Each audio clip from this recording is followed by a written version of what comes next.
Bienvenue dans une nouvelle routine de l'esprit. Cette semaine, on va parler intuition.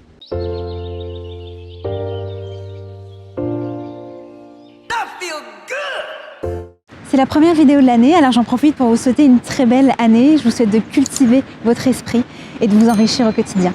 Pour cette nouvelle routine de l'esprit, on va parler d'un sujet extrêmement important dans notre vie pour nous accompagner dans notre choix, nos décisions. Ce sujet, vous l'aurez vu au titre de cette vidéo, c'est l'intuition, qu'on appelle aussi notre sixième sens, notre boussole interne. Cette voix intérieure qui est viscérale et qui nous dit d'y aller ou de ne pas y aller. L'intuition se déclenche à l'intérieur de nous et c'est pour ça qu'on a parfois du mal à expliquer certains choix. On est dans l'ordre du ressenti. Notre intuition, elle s'affranchit de notre raison, notre logique. On va mobiliser notre deuxième cerveau, notre intestin. Pourquoi l'intestin ? Lorsque notre subconscient communique avec notre conscient, notre corps déclenche des substances neurochimiques, à la fois dans le cerveau et dans l'intestin. C'est ce qu'on appelle des marqueurs somatiques. C'est un signal instantané. On a tous vécu cette perception au niveau du ventre, comme un ventre noué qui nous signale « attention, danger » ou « attention, ce n'est pas la meilleure option ». On dit souvent « je le sens pas » ou à l'inverse, lorsqu'on a un marqueur agréable, quand on est détendu, c'est un signal d'encouragement. On va pouvoir creuser une option plutôt qu'une autre. Depuis l'école et en entreprise, on privilégiait l'utilisation de la pensée logique, rationnelle, analytique. Sauf que nous ne sommes pas des machines, mais des êtres humains avec des émotions, un vécu. Et donc notre pensée intuitive et notre pensée rationnelle, elles cohabitent ensemble. Ce n'est pas l'un ou l'autre. La raison n'est pas supérieure à l'intuition et inversement. Nous sommes gagnants lorsque l'intuition et la raison travaillent en harmonie, main dans la main. C'est le cas par exemple dans le domaine scientifique. De nombreux chercheurs déclarent formuler des hypothèses de recherche à partir de leur intuition, qu'ils valident ou non à travers des analyses rigoureuses. Albert Einstein disait lui-même « l'esprit intuitif est un don sacré et l'esprit rationnel est un serviteur fidèle ». Nous avons créé une société qui honore le serviteur et a oublié le don. Et c'est vrai que l'intuition est un don qu'on a tous en nous, un don à condition de comprendre son fonctionnement et de cultiver ce don, le travailler, le développer au quotidien comme un muscle. L'intuition est une forme d'intelligence inconsciente, un mélange d'expérience et d'expertise. Lorsque vous avez beaucoup d'expérience dans un certain domaine, le cerveau dispose de plus d'informations pour comparer l'expérience actuelle. Ça rend vos intuitions plus fiables. Le cerveau inconscient fouille dans nos connaissances stockées pour trouver la meilleure réponse à nos problèmes sans que nous nous rappelions consciemment du souvenir en question. C'est comme une immense bibliothèque d'informations factuelles mais aussi émotionnelles qui nous permet de donner une réponse rapide. Par exemple, sur la route, il peut vous arriver de ne pas tenir compte de votre GPS parce que vous savez par expérience que le trajet que vous avez en tête va vous permettre d'éviter les bouchons. On peut utiliser notre intuition sur des décisions complexes ou des décisions aussi simples que est-ce que je prends la voiture ou le bus ce matin ? Lors de prises de décisions complexes, si on souhaite interroger son intuition, il est intéressant de s'accorder des pauses ou laisser son esprit vagabonder. Il y a eu une série d'expériences sur le sujet, dont une étude réalisée en 2004. C'est une étude sur le choix d'un appartement. Les participants ont pris connaissance des attributs positifs, par exemple appartement dans une zone calme, ou négatifs, par exemple zone bruyante. Ils devaient décider la meilleure option. L'ensemble des participants ont eu quelques minutes. Une partie des participants devait réfléchir consciemment à l'ensemble des options avant de faire leur choix. Et une autre partie des participants ont été invités à faire une pause et à jouer une série d'anagrammes. Ce qui les empêchait d'utiliser leur pensée logique. La plupart des participants ayant fait une pause ont pu choisir la meilleure option, l'appartement avec le plus d'attributs positifs. Avant de prendre une décision, accordez-vous une pause pour y voir plus clair. Laissez votre esprit vagabonder en marchant, en écoutant de la musique. La pause permet à votre inconscient d'avoir un meilleur aperçu des informations complexes à sa disposition, ce qui va permettre d'augmenter la précision de notre jugement intuitif.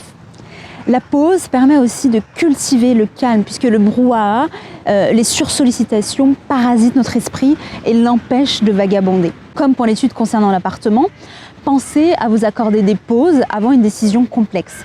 Ou si vous devez faire un choix entre des produits avec plusieurs attributs, ou comme un ordinateur, un téléphone, vos futures destinations de vacances, vous pourrez vous nourrir de toute la matière disponible sur Internet, des blogs, des avis clients, des fiches produits.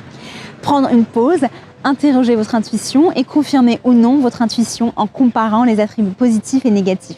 Selon les experts, les meilleures intuitions apparaissent généralement dans des moments de détente, dans ces moments où notre esprit est calme et apaisé. L'inspiration et les bonnes idées apparaissent souvent le soir ou sous la douche lorsque l'on est détendu. Nos émotions et nos sentiments jouent un rôle crucial dans nos prises de décision intuitives.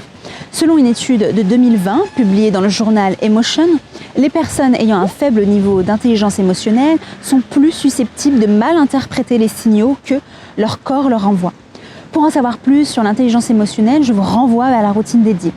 Si on se laisse submerger par ces émotions comme notre colère, on peut prendre de mauvaises décisions. Une équipe dirigée par le neuroscientifique Antonio Damasio a lancé une étude avec un groupe de volontaires. Chacun des participants avait une somme d'argent fictif et différents jeux de cartes. Les participants devaient retourner les cartes de n'importe quel jeu et essayer de gagner le plus d'argent possible. Ce qu'ils ne savaient pas, c'est que les jeux de cartes étaient soit bons, soit mauvais. Damasio et son équipe ont surveillé le système nerveux des joueurs et ont découvert que le simple fait d'avoir la main au-dessus du mauvais jeu de cartes a déclenché des signes de stress chez les participants, avant même qu'ils ne comprennent consciemment que le jeu en question était mauvais. L'intuition est plus rapide que la pensée rationnelle. Mais certains participants ont mal interprété ce signal d'avertissement. Et plutôt qu'un « attention, n'y va pas, ne pioche pas cette carte », ils ont interprété ce stress comme un signal d'incitation à y aller. Mal interpréter les signaux conduit à prendre de mauvaises décisions. Il a été démontré que la colère, le stress, l'anxiété et la dépression peuvent perturber notre boussole interne. En travaillant sur votre intelligence émotionnelle, en ayant conscience des émotions qui vous traversent, vous pouvez renforcer votre prise de décision intuitive. Comme notre intuition est basée sur l'ensemble de nos expériences, il faut avoir conscience de nos filtres et nos préjugés. Il faut aussi avoir conscience des biais cognitifs les plus courants, comme l'effet de halo. Ce n'est pas parce que l'agent immobilier est sympathique que l'appartement l'est aussi. Dans ces cas-là, n'hésitez pas à demander un avis extérieur pour éviter tout préjugé, filtre ou biais cognitif. Commencez à introduire l'intuition dans les petites actions du quotidien afin de l'apprivoiser et de voir ce qu'elle vous apporte, comme par exemple organiser un week-end à l'intuition. Notre sixième sens n'est pas complètement infaillible, mais avec de la pratique, il peut être un guide important. Faites confiance à votre boussole interne et sachez écouter les signaux que vous envoie votre corps. Donc pour cette nouvelle routine de l'esprit, si vous souhaitez cultiver votre intuition, vous pouvez premièrement apprendre à vous connecter à vos émotions et vos ressentis. Prenez conscience de vos émotions et de votre état d'esprit.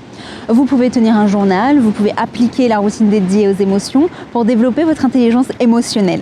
N'hésitez pas à reporter votre décision lorsque vous êtes fatigué, stressé ou même lorsque vous avez faim. Vous pouvez aussi utiliser la technique du body scan, je vous en avais parlé dans la routine dédiée à la méditation.